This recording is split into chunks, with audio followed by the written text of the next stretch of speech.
দর্শক, আপনাদের সবাইকে স্বাগত জানাচ্ছি ঢাকা বেজিং এক্সপ্রেস অনুষ্ঠানে। এই বিশ্বে দুর্দান্ত গতিতে এগিয়ে চলা দেশ চীন। প্রযুক্তি ও সংস্কৃতিতে ক্রমাগত বিশ্ব দরবারে ছাপ ফেলছে দেশটি। দেখছে অভিন্ন এক ভবিষ্যতের স্বপ্ন। বাংলাদেশের সাথে চীনের বন্ধুত্বের পথ চলা 5 দশকের দুই দেশের দ্বিপাক্ষিক সম্পর্কের নানা খাতে এগিয়ে চলার গল্প বলবো আমরা, তুলে ধরব সংস্কৃতির নানা দিক। চ্যানেল 24 ও চায়না মিডিয়া গ্রুপের এই যৌথ আয়োজনে থাকছে চীন ও বাংলাদেশের নানা খবর। আর পুরো আয়োজনে আপনাদের সাথে আছি আমি রাউজে জাবিদ ঐশী। বাংলাদেশের টেক্সটাইল শিল্পকে টেকসই ও পরিবেশ বান্ধব এবং বাংলাদেশ ও চীনের মধ্যে বন্ধুত্বকে আরও সুদৃঢ় করার লক্ষ্যে ঢাকায় বৃহস্পতিবার উদ্বোধন করা হলো 3 দিন ব্যাপী Bangladesh China green textile expo. রাজধানীর ইন্টারন্যাশনাল কনভেনশন সেন্টার বসুন্ধরাতে এক্সপোটি আয়োজিত হচ্ছে Chinese enterprises association in Bangladesh এবং চীনা দূতাবাসের সহযোগিতায়। বাংলাদেশের অর্থনীতিতে সবচেয়ে বড় অবদান রাখে দেশটির পোশাক শিল্প। বিশ্বের সবচেয়ে বেশি পরিবেশ বান্ধব শিল্প কারখানা এখন বাংলাদেশের দখলে, যার সংখ্যা 263টি। এদেশের টেক্সটাইল শিল্পকে টেকসই ও পরিবেশ বান্ধব করে তুলে এই খাতকে আরও শক্তিশালী করতে শুরু হলো 3 দিনের Bangladesh China green textile expo BCGTX। বৃহস্পতিবার সকালে প্রদর্শনীর আনুষ্ঠানিক উদ্বোধন করা হয়েছে।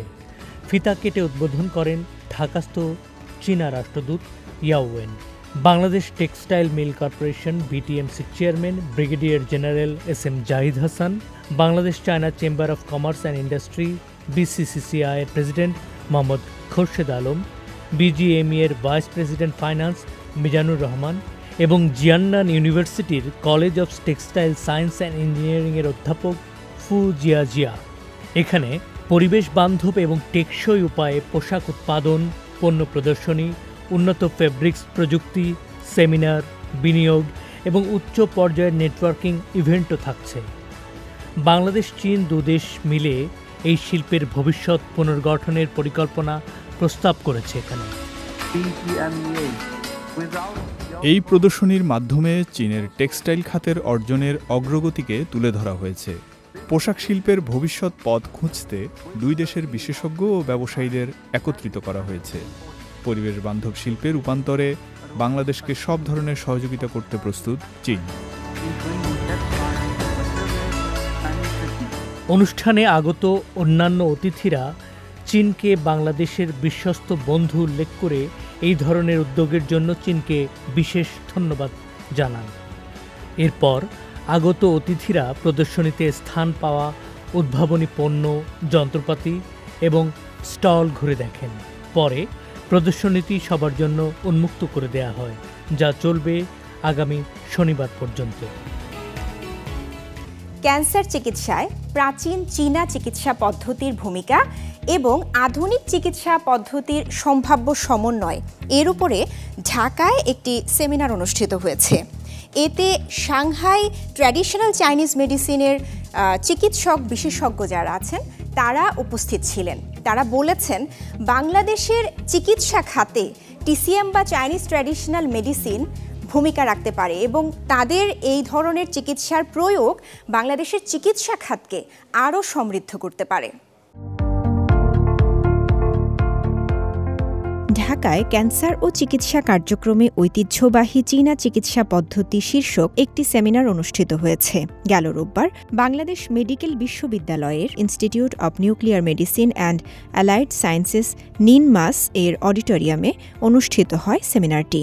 অনুষ্ঠানে অংশ নেন চীনের Shanghai university of traditional Chinese মেডিসিনের বিশেষজ্ঞরা। একই সঙ্গে নিনমাসের অধ্যাপক, চিকিৎসক, বিজ্ঞানী, আবাসিক চিকিৎসক এবং স্বাস্থ্যসেবা সংশ্লিষ্টরা সেমিনারে উপস্থিত ছিলেন। এ সময় ক্যান্সার চিকিৎসায় ঐতিহ্যবাহী চীনা চিকিৎসা পদ্ধতির ভূমিকা এবং আধুনিক চিকিৎসা বিজ্ঞানের সঙ্গে এর সমন্বয়ের সম্ভাবনা নিয়ে আলোচনা করেন তারা। প্রাচীন চীনা চিকিৎসা পদ্ধতি বা টিসিএম ক্যান্সারকে শরীরের ভারসাম্যহীনতার ফল হিসেবে দেখে। টিসিএমের মতে দেহে দীর্ঘস্থায়ী ছি রোধ, রক্ত জমাট, আর্দ্রতা ও কফ জমা এবং রোগ প্রতিরোধ ক্ষমতার দুর্বলতা টিউমারের উৎপত্তির মূল কারণ। মানসিক চাপ, খাদ্যাভ্যাস ও পরিবেশগত প্রভাবও এতে ভূমিকা রাখে। সেমিনারে প্রফেসররা দেখান কিভাবে টিসিএম চিকিৎসায় রোগীর সামগ্রিক অবস্থা পর্যবেক্ষণ করা হয়। চীনে এখন পাশ্চাত্য চিকিৎসা এবং ঐতিহ্যবাহী চীনা চিকিৎসা একসাথে ব্যবহার করা হয়। বাংলাদেশেও আমরা চাই মানুষ এই পদ্ধতি সম্পর্কে জানুক এবং এর উপকারিতা অনুভব করুক। প্রাচীন চীনা চিকিৎসা অত্যন্ত কার্যকর, সাশ্রয়ী এবং দক্ষ। 1950-60 এর দশকে যখন চীনে পর্যাপ্ত ওষুধ ছিল না, তখন ভেষজ ওষুধ ও আকুপাংচার মানুষকে অনেক উপকার করেছিল। আমরা চাই এই পদ্ধতি বাংলাদেশের মানুষের কল্যাণে ব্যবহার করা হোক। বিশেষজ্ঞদের মতে টিসিএম এককভাবে ব্যবহার করা হলেও আধুনিক চিকিৎসার সঙ্গে সমন্বয় করলে আরও ভালো ফলাফল পাওয়া সম্ভব। সেমিনারে চিকিৎসকরা বাংলাদেশি চিকিৎসা পদ্ধতি ও পরীক্ষা নিরীক্ষার ধরন তুলে ধরেন। পরে বাংলাদেশি কয়েকজনের উপর আকুপাংচারের অংশবিশেষ প্রয়োগ করে দেখান চীনা ডাক্তাররা। বাংলাদেশে এই পদ্ধতি নিয়ে প্রশিক্ষণ কর্মসূচি শুরু করলে মেডিকেল ছাত্ররা সরাসরি চীনে বিশ্ববিদ্যালয় ও হাসপাতাল থেকে অভিজ্ঞতা অর্জন করতে পারবে। বিশেষজ্ঞদের মতে প্রাচীন চীনা চিকিৎসা বিদ্যা শুধু চিকিৎসার পরিপূরক নয়, বরং প্রতিরোধমূলক স্বাস্থ্যসেবার একটি কার্যকর পদ্ধতি। বাংলাদেশে এই পদ্ধতির উন্নয়ন ও প্রশিক্ষণ কার্যক্রমের মাধ্যমে রোগীদের স্বাস্থ্যসেবা আরও সমৃদ্ধ হতে পারে এবং দুই দেশের জনগণের মধ্যে বন্ধুত্ব দৃঢ় হতে পারে বলে মনে করেন দুই দেশের চিকিৎসকরা। সম্প্রতি Chattogram BAF Shaheen school and কলেজের একদল শিক্ষার্থী ও শিক্ষক চীন ভ্রমণ করেছেন। বাংলাদেশ ও চীনের শিক্ষা বিনিময় সম্পর্ক আরও জোরদার করতে তারা পরিদর্শন করেন বেইজিং ইউইং স্কুল। দুই দেশের তরুণ প্রজন্মের মধ্যে সংস্কৃতি, শিল্প ও শিক্ষার বিনিময়ের মাধ্যমে এই সফর গড়ে তুলেছে এক অনন্য বন্ধুত্বের সেতু। বেইজিং থেকে বিস্তারিত জানাচ্ছেন ইয়াং ওয়েমিং স্বর্ণা। শিক্ষার বিনিময় হল মানুষের মনকে সংযুক্ত করার একটি সেতু। বাংলাদেশ বিমান বাহিনী পরিচালিত Shaheen school and college Chattogram শাখার একটি প্রতিনিধি দল 23 সেপ্টেম্বর বেইজিং ইউইং স্কুল পরিদর্শন করে। তারা স্কুলের শিক্ষক শিক্ষার্থীদের সাথে চমৎকার ও আন্তরিক মত বিনিময় করে। Shaheen school and college Chattogram শাখার অধ্যক্ষ সালেহ আহমেদ খান প্রতিনিধি দলটির নেতৃত্ব দেন।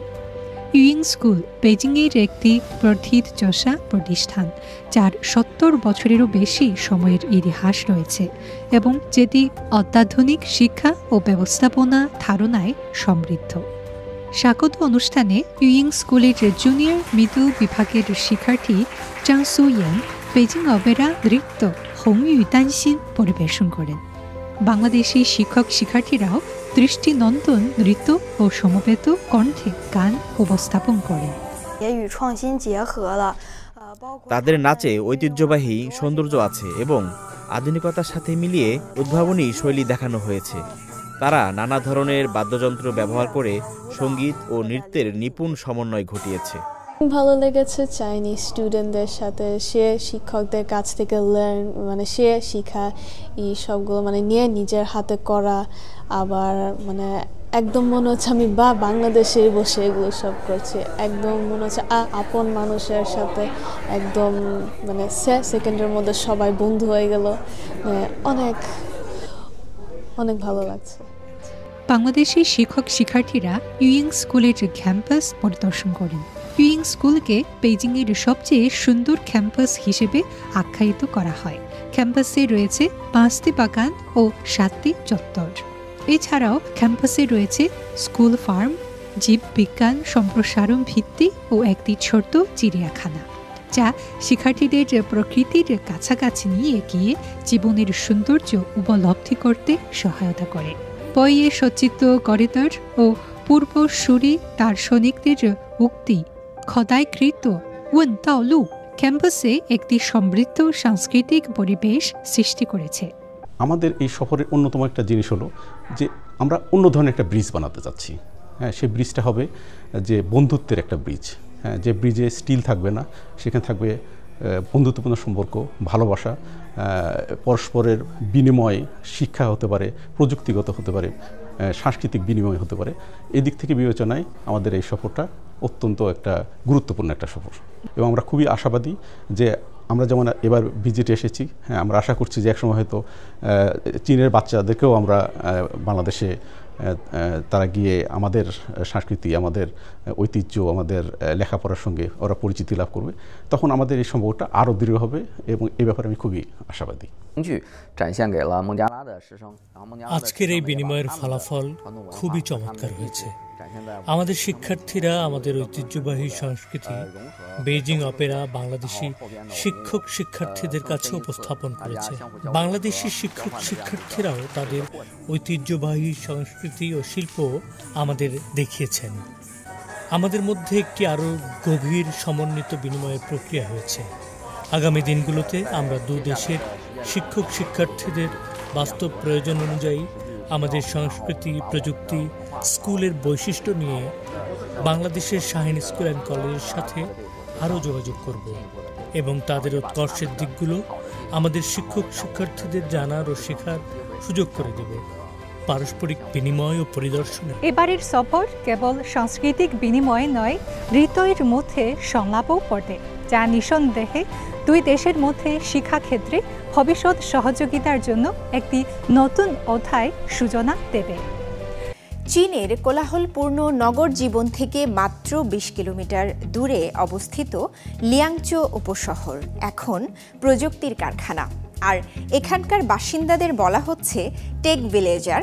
গ্রাম্য পরিবেশ, সৃজনশীলতা আর প্রযুক্তির সমন্বয়ে এখানে গড়ে উঠেছে এক ভিন্নধর্মী কর্মসংস্কৃতি।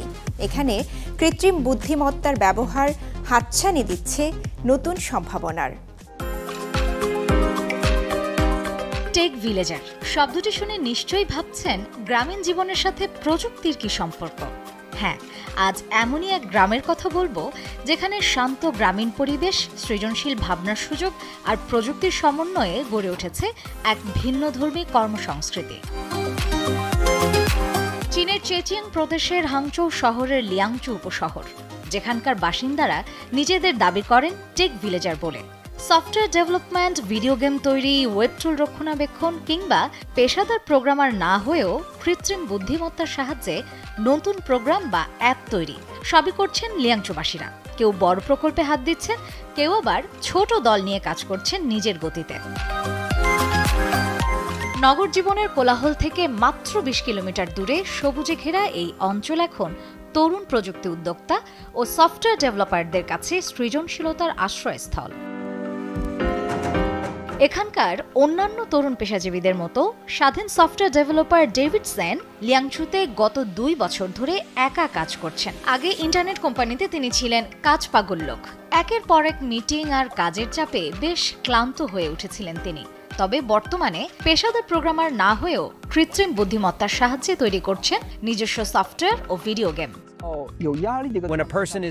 এআই নিজে থেকেই প্রাসঙ্গিক ডকুমেন্টেশন খুঁজে বের করে এবং প্রোডাক্টের প্রস্তাব দেয়, তারপর কোড লেখা শুরু করে। যদি কোনো ত্রুটি না থাকে তাহলে সেটি সঙ্গে সঙ্গে কার্যকর হয়। এই টেক ভিলেজারদের আরেকজন অ্যালেন ওয়াং, যিনি তৈরি করেছেন ফিটনেস অ্যাপ গ্রোপাল। ২০২১ সালে মাত্র ২ জন নিয়ে শুরু করা এই উদ্যোগ এখন ৭ সদস্যের আন্তর্জাতিক দল। অফিস নেই, কিন্তু আছে অনলাইন সংযোগ আর সৃজনশীল স্বাধীনতা। বর্তমানে অ্যাপটি ব্যবহারকারীর সংখ্যা ৪০ লাখেরও বেশি।